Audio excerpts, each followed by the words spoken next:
I personally feel that Chelsea are still committed to Lukaku. They still want to make it work.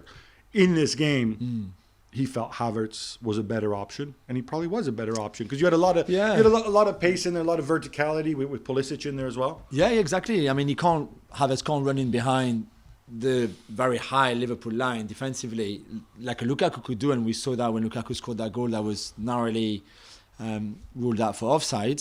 But what Havertz can do is play as a false number 9, almost to have Mount and Pulisic making those runs, maybe a bit more than Lukaku. You can draw a defender out of position and open up those holes. And I thought Havertz was great. He scored a goal that was also disallowed, and rightly so for offside, but I thought he created a lot of problems for the Liverpool defence. And the change happened at the right time too, and Lukaku had an impact, a positive impact. He was solid, he was physical, he was good. So it was really close to working for Chelsea and Tuchel. Were you able to work out, again, this is probably more of an execution thing, right? His goal was disallowed for offside. Now, I looked at the replay and didn't look offside to me. No. Me neither.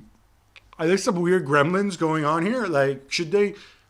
Because, we criticized them when they put the lines. Yeah. And then we say, oh, no, we don't want the lines. And okay, fine. But then if you don't put the lines, why the hell you call this goal offside? I know. And they showed the line on television and it didn't really look like an offside either. My theory, as you know, and that's me being very cynical, is they were harsh on disallowing the Matip goal and they disallowed this one. I know it doesn't happen like this, but I thought it was really close. Both of them were quite close to Let's get to the Matip goal, because the Matip goal was ostensibly disallowed because there's contact between Van Dijk and Reece James. So the idea is, as the ball comes in, Van Dijk is standing in an offside position, and therefore he's interfering with an opponent because he's stopping Reece James. It was very similar to the Maguire incident, right?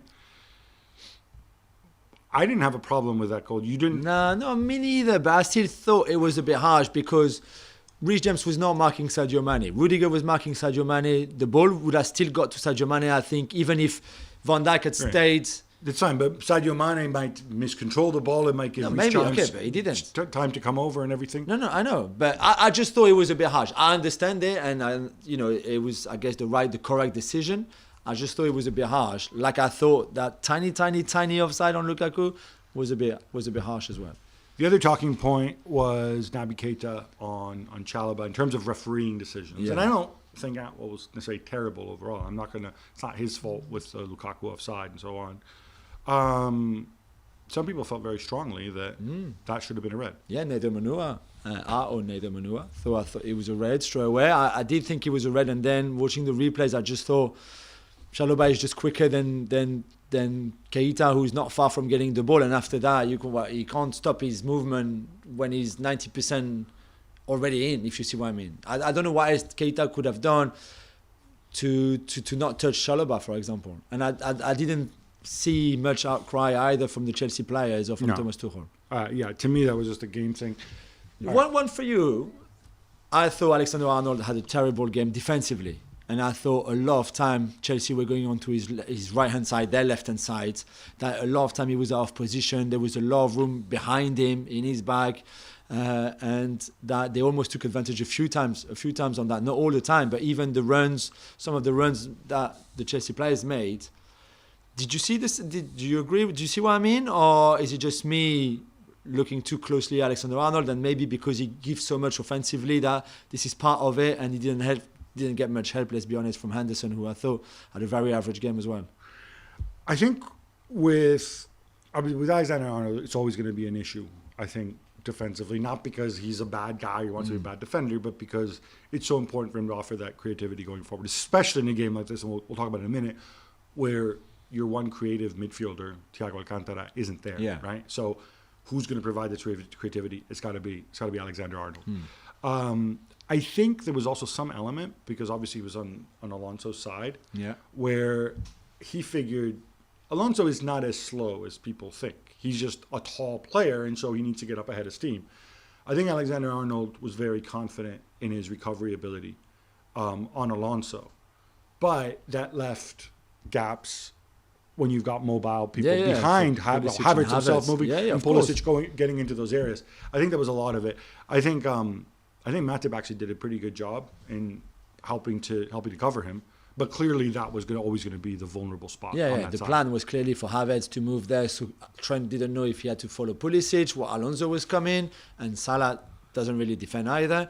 And then Havertz was also in that position. So I thought it was very interesting from Tuchel. Again, it's a no-brainer to target that side of the pitch. Another refereeing point I want to make, because I really like the guy. I really like Harvey Elliott. I love the way, obviously, I felt for him when he got injured. I believe as a midfielder. However, when you have that Trent Alexander-Arnold, Kai Havertz incident, it's normal for people to come around. Harvey Elliott should know. He was very lucky not to have picked up a yellow there. The first person who comes in and shoves, especially after, they put their heads together, and then Trent kind of moves his head to one side, it's over. To go in and shove, if you do that in a European game, you'll get a yellow. You might even get a red, right? The person throws himself to the ground.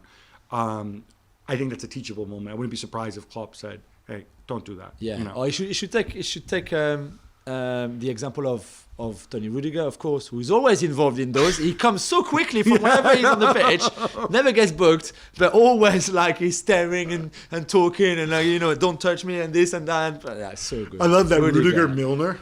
Because Milner's like Mr. Super Nice Guy, Mr. Brown. And yet, even got inside Milner's head a little bit there on that one. Thanks so much for watching ESPN on YouTube. And for more sports highlights and analysis, be sure to download the ESPN app. And for premium content and live streaming, subscribe to ESPN Plus.